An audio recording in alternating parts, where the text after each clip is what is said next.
And joining me now from Coventry is Mike Finn from the University of Warwick.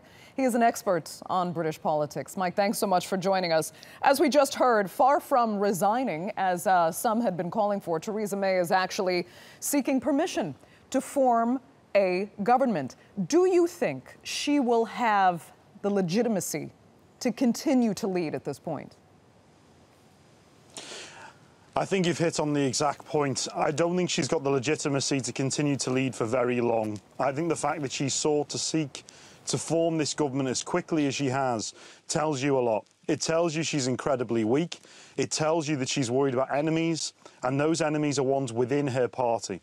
By doing this deal, potentially with the Democratic Unionist Party, by doing it as fast as she is doing it, then she hopes to offset those within the Conservative Party that would seek to topple her leadership almost immediately. However, in doing this deal, I think it's inconceivable that a government of this nature could last for an extended period of time. I think realistically, you're looking at months maximum before we end up in a second general election. I think a second general election is almost inevitable at this point. And let's talk about the coalition that she is reportedly looking to form with the DUP, that's Northern Ireland's Democratic Unionist Party.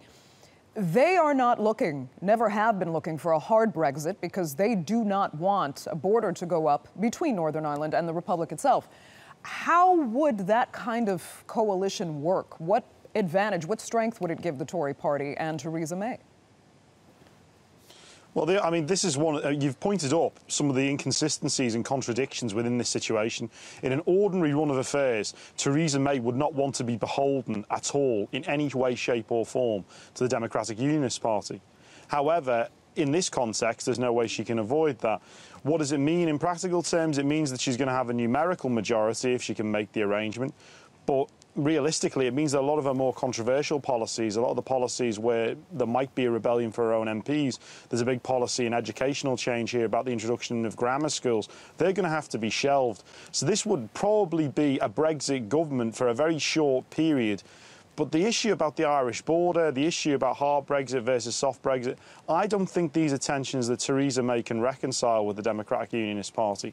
So I think while she can get the numbers for the short term, I don't think there's a long-term future in this.